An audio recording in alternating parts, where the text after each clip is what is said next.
Every morning before the New York Open, the most important levels on my NQ chart are already predefined. They're not coming from yesterday's highs and lows, supply and demand, liquidity, or support and resistance. They're coming from the options market makers exposure, so-called gamma exposure levels. In this video, we will break down what gamma exposure levels actually are and why price respects them. And if you want to take trades like these, then you should stay until the end. So what is the gamma exposure level? Well, let's start with the mechanism. When options get bought or sold, market makers take the other side. So they have to provide this liquidity and they don't capitalize on major moves how traders do, right? That's not their goal. Gamma is the Greek that forces them to keep rehedging as price moves. So that rehedging is real buying and selling pressure landing in the market you trade.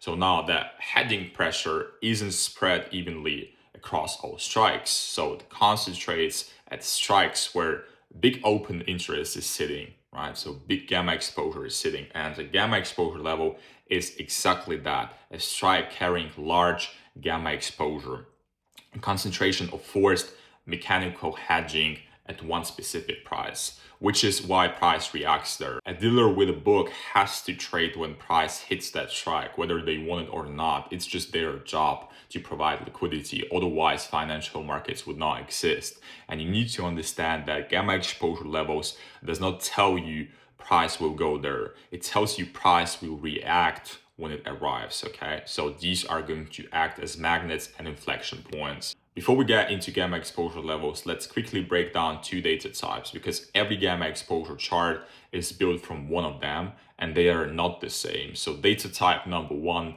is so-called naive calculation. So you take open interest from every exchange, apply fixed assumption about how dealers are positioned, meaning short equals put and long equals call, and you compute exposure at every strike. So it has some strength, and this biggest strength is that it's complete.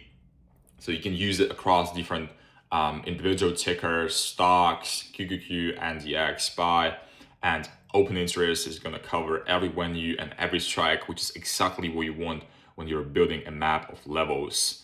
The only weakness is assumption. So nobody really checked what customers really did at each strike. So the sign of the exposure can be wrong at some levels, but it's not a big deal because it's practically impossible to get tag data from every single exchange that Nasdaq trades on, right? Data type number two is CBOE tag. That's the non-naive approach. So CBOE tags option traders as opening or closing, so you can work out what customers actually did and therefore what inventory dealers actually hold. So there is no assumption to it.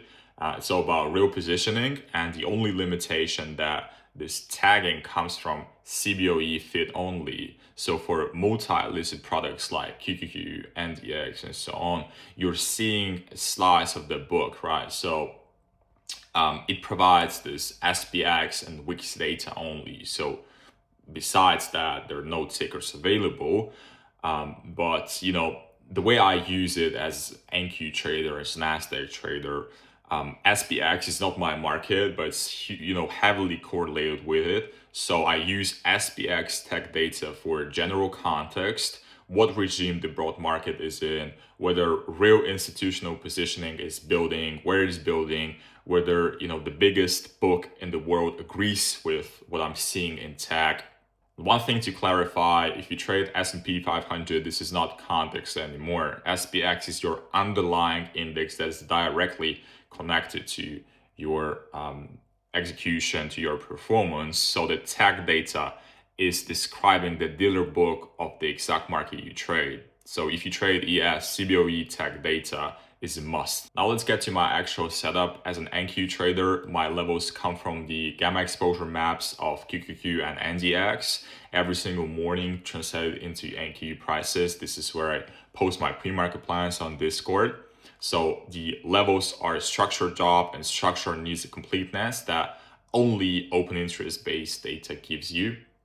So I look at both products because there are two independent pools of open interest. on the same underlying market. This is very, very useful to combine them. And that's what makes the most important concept in my work possible, the compounded level. So most mornings, the two maps, one match. But when the same zone shows large exposure on the QQQ map and the NDX map at the same time, that's two separate dealer books with forced hedging stacked at one price. So those zones get absolute priority in my plan. That's my bread and butter. Let's go deeper into the gamma exposure map itself, because it's not only about put and call walls, it's slightly more sophisticated. First, zero gamma, the flip point. This is where net dealer gamma crosses zero. So this is the single most important line on the map, in my opinion, because it's not really a level, it's the regime boundary, it's regime change. So when price is above it, dealers net long gamma and levels tend to hold better. But then when price below it, dealers net short, the same levels start accelerating moves instead of stopping them. This is where you want to take continuations.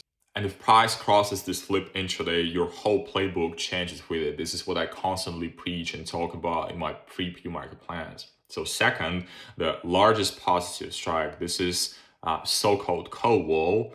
It's going to be either magnet or resistance or support, right? Depending where we at. We can break and retest it. It's perfectly fine with me. And the third largest negative strike, so-called put wall, same thing, but it's not going to act as a magnet. You can use it as pretty much support and resistance. It doesn't really matter.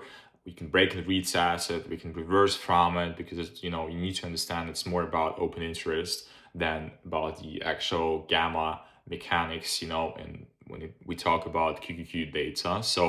And finally, individual clusters. So these are going to be several gamma strikes you see on your interval map, and you need to treat them as your zones for continuation trades, for break and retest. This is the best way to do this. And in the trade example that I'm going to demonstrate you, this is exactly what I used. I used an individual cluster. And one problem with everything so far, a level on its own is directionless. So it tells you price, we react there, but it does not tell you whether to buy this reaction or sell it. This is why you need to use other filters like Orderflow. And my favorite one is a net drift. So that's a cumulative net premium flow on QQQ building through this session. It analyzes every single trade across multiple exchanges. So that is going to give you this understanding of aggression and flow. So the combination is very simple. If, let's say, drift is building higher, price pulling back into one of my market levels, I'm interested in longs at that level. So if drift is going lower, price rallying into a level from below, I'm looking at that level as a place to fade, right? So this map is going to give me a location, and drift gives me the bias, right? The side that I pick. Coming to the actual trade example, this is my pre-market plan from Tuesday. I dropped them on a daily basis on my Discord for free. So we have this negative gamma on Qs, same on SPX today. 680 area will act as a key point to work with, 677 as a pivot point, and then 670 is another potential POI, right? So we said that second scenario played out yesterday. We got out of this range, so we have this bearish momentum. And today, it does not seem like we're about to reverse. IV is at 75%, not as expensive yet. Focusing on continuation play until we break 679 would make the most sense. So I set the continuation play until we break 679. So, the better word to say, unless we break 679 here, right? So I said that, 677, if we respect that, perfect. Okay, that's a pivot point. Below it, we're going to be bearish, and next inflection point here is 670. So we have this room here, and our main job here is to find an actual trade, find a way to get in. So this is where gamma exposure is going to help. All right, so looking at this interface from quant data, looking at my template, you can see that net drift was pretty neutral at the time. It was like kind of, indecisive, going back and forth. So this is if it's unclear, you go and check NDX. What was happening on NDX around my entry? You can see that someone sold almost 600,000 worth of calls here. See that? So this drop of calls, this massive sharp drop, same thing on volume here.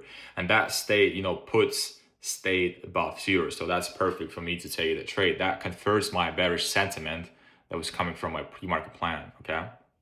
So, okay, let's look at levels, and you see that we are under this negative gamma environment, negative gamma surface. So looking at QQQ, I use QQQ for this specific trade. So you see 677 is perfect, and then 670 is also going to act as my main target here.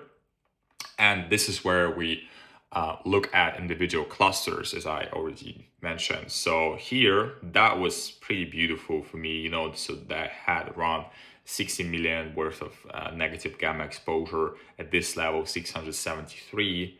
So that was exactly this level. We reclaimed this level.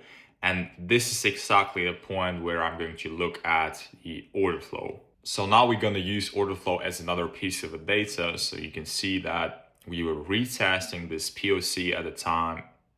So it was, this major seller that we were retesting, and we already trapped some buyer there. If you look at footprint chart. So now this is important. See how we trap this buyer, 61 buyer there. And that's another confirmation that seller is sitting there. So passive seller just absorbed 61 aggressive contract, hitting the market. And that was my confirmation to take that trade. After I wait for some aggression and then retest, this is exactly where I take my trade. And I took this trade for final 4R, which is not too bad for regular Tuesday.